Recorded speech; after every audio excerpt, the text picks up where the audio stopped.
Ito pala ang mga pangarap ni Rene Baterbonia para sa kanyang sarili at para sa kanyang pamilya bago siya pumanaw. Binahagi ni Coach Jess Evangelio ang kanilang mga usapin tungkol sa pangarap nito at para sa pamilya. Heto at panoorin natin at isasalin ko lang sa wikang Tagalog para mas maintindihan ng mas maraming manonood. Hi everyone, ako dahil si Coach Jess Evangelio. Coach ko ni Bobet for 2 years dito sa Davao Ateneo, grade 11 and grade 12. So gusto na ako i-share sa inyo tanan kung unsa kabuutan o ka family-oriented si Bobet. Para po sa mga hindi pa nakakaalam, si Coach Jess ay para na ring nakakatandang kapatid ni Bobet kasi sa halos araw-araw na nilang magkasama, may practice man o wala. First pa lang pag-recruit na mo sa yaha, niduol ko siyang coach, nangutana ko kung pwede ba namo kuhaon si Bobet sa Ateneo de Davao. Ang tubag siyang coach ako, Coach, ika-30 mo na eskwelahan na niduol sa mua. Ibinahagi ni Coach Jess kung paano niya nakuha o napao at pumayag na maging parte siya ng Ateneo de Davao basketball team. Anya, lumapit siya sa dating coach ni Bobet at sinabing gusto niya itong isama at isali sa kanyang team. Sagot naman ng coach ay ika-30 na umano si Coach Jess na lumapit at nakiusap na kunin si Bobet sa kanilang team. So 29 schools, 29 universities ang ga-recruit kay Bobet, dili lang diri sa Davao, kundi sa Manila. Mas better opportunities, financially, mas dako ang allowance na i-offer, mas dako ang ma-provide nila. Pero ang deciding factor ni Bobet, nganong gipili niya ang Ateneo de Davao, kay giapil na mo ang iyang igsuon na si RB. Anya, 29 eskwelahan at universidad ang nagka-interes sa talento ni Bobet. May mga nag-alok pa umano ng mas mataas na allowance at mas magandang offer. Subalit, mas pinili pa rin ni Bobet ang Ateneo de Davao kasi pag dun siya pumasok ay kasama nitong makakatanggap ng scholarship ang mas nakakabata ng kapatid na si RB.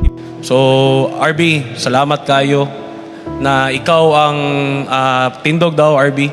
Si RB di ay so ni Bobet.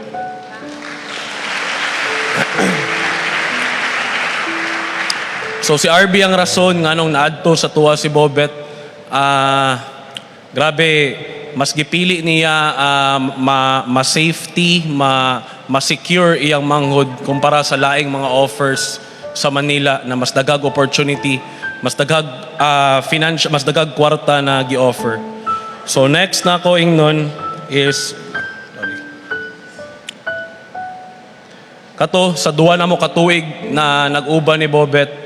Monday to Sunday may kauban for 2 years. Grabe paningkamot, sakripisyo, practice adlaw-adlaw. Monday to Friday ga-practice may, Saturday, Sunday mo biyahe may para modula, or Monday to Sunday among practice. Kay kabalo may samig dream na mailhan siya sa tibok Pilipinas, makamit na mo ang palarong pambansa championship. Kay diri sa tuwa sa Davao, compared sa Manila o sa Cebu, wala tayo UAP, wala tayo NCAA. Sa Cebu, wala tayo si Safi. So sa Davao, ang naata isang palarong pambansa para mailhan ta, mabutang ta sa mapa sa tibok Pilipinas. Which is, naitabo to, na champion me for the first time diri sa Davao. History, siya ang nag-MVP. And after ato, abi na ko na okay na. Pwede na siya mo relax.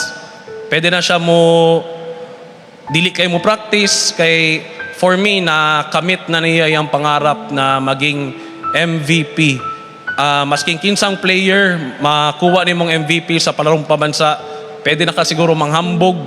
Pwede na ka muundang og basketball.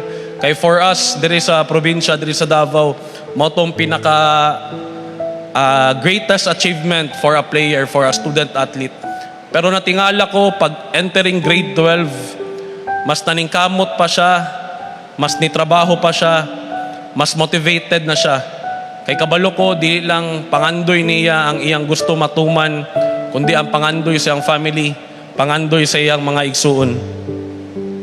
Sa tinuod lang, sa duwa na mo katuig, nag-uban ni Bobet, ever since, na-realize na ako karon lang na masking unsa siya ka pobre, never siya nangayo jud og anything sa kuha. Ang iya lang, gusto siya modula, muskwela siya tarong para makadula siya, maningkamot siya, para tanan iyang mga pangandoy o mga pangandoy siyang family, makuha nila.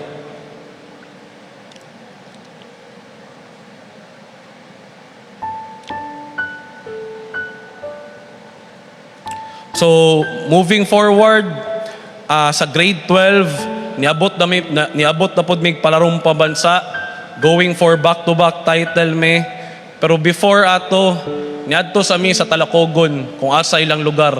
Ang tawag dito sa Talacogon kay Baterbonia Country. Kay idol sa tanan dito si Bobet. As in, tanan, idol si Bobet. So dito ko na-touch kay Bobet, kay niadto mi silang balay. Grabe kagamay silang balay, murag kubo lang.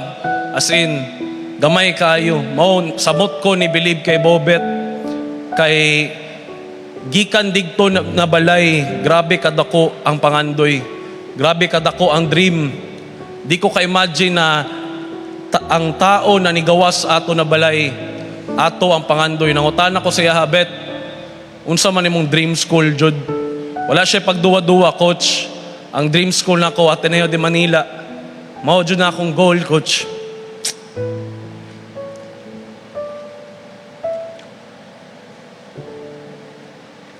So kato, idungag lang nako before mi niadto palarong pambansa ni champion mig Davraa. Sa Davraa naka-earn mi og incentive na 10,000 pesos. Naibalaan po nako nakatong 10,000 pesos na to. Yatag niya siyang family. Kaya para ma-accommodate ana siya na ipa-renovate ang atong balay. Kay tibok Pilipinas sa to sa Agsor. Dagag mga parents, mga parente sa mga gikan diri sa Ateneo de Davao, dili makabuk og hotel. At least natay gamay ma-accommodate sila ha. Which is nadayon jud naka-accommodate jud sila og pila ka parents na napastay nila sa mua sa ilaha. So ato siya kabutan. So karon gusto nako i-discuss sa inyo tanan ang mga remaining days na nakauban ako si Bobet. June 4 niadto mi sa Manila. Na timingan kay nakoy event sa Manila pagka June 5 unya ambot pagbuot siguro sa Ginoo na June 4 wala gituyo, sabay mi og flight padulong Manila. Gisundo namo siya ni Player Spotted sa dorm nila Cap Mark, kauban iyang mama. So before ato padulong na mig airport, gasturya mi kay iyang mama. Night before, nipalit og 20 or 10 kabuok na jerseys ni Bobet. Kay gusto niya ibaligya. So, niingon si Bobet na ayaw kabalaka howdon ako dito sa Manila. Kay kung howdon ako dito sa Manila, mas daghang jerseys, mupalit sa imo.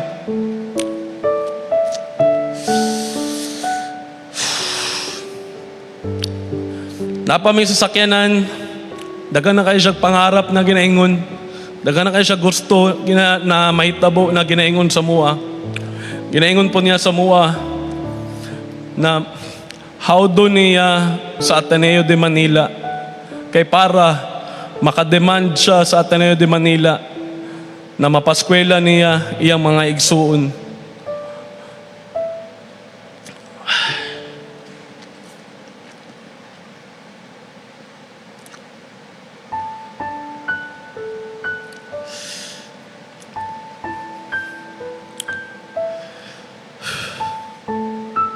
So karon niabot namin sa Manila June 4. Giatod na ko siya sa Ateneo de Manila sa dorm.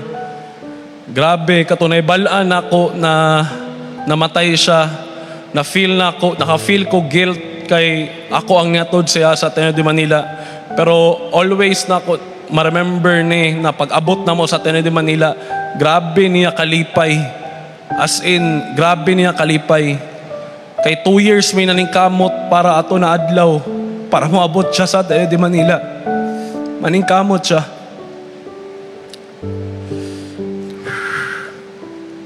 So na-practice siya sa Ateneo de Manila, naka-practice siya dito.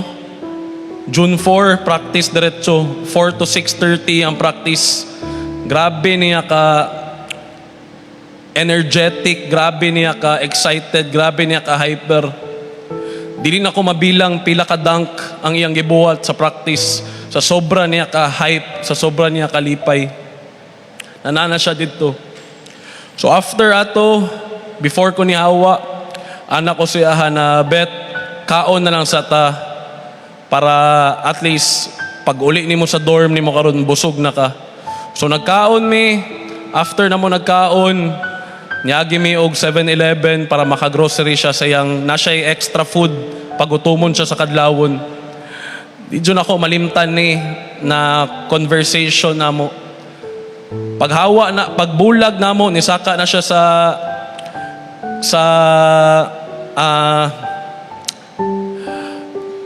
pasaka na siya sa burag bypass dito. Ang ingon niya sa kuha, Coach, dili ko muulig Davao for 5. Lipay kay siya ni pag ingon niya sa kuha ni, Coach, di ko muulig Davao for 5 years. Kay gusto na ko, pag muli ko, dato na ko. Kay para maahon na ko ang akong family sa kahirapan. Tumoto among last conversation ni Bobet. Bobet, love kay ka na mo. Dili yun na mo malimtan, imong kamaayo. Imong pagka-humble. Ikaw ang among inspiration. Paningkamutan na mo na matuman tanan nimo pangandoy. Love ka na mo, Rene. Forever ka na mong MVP. Salamat.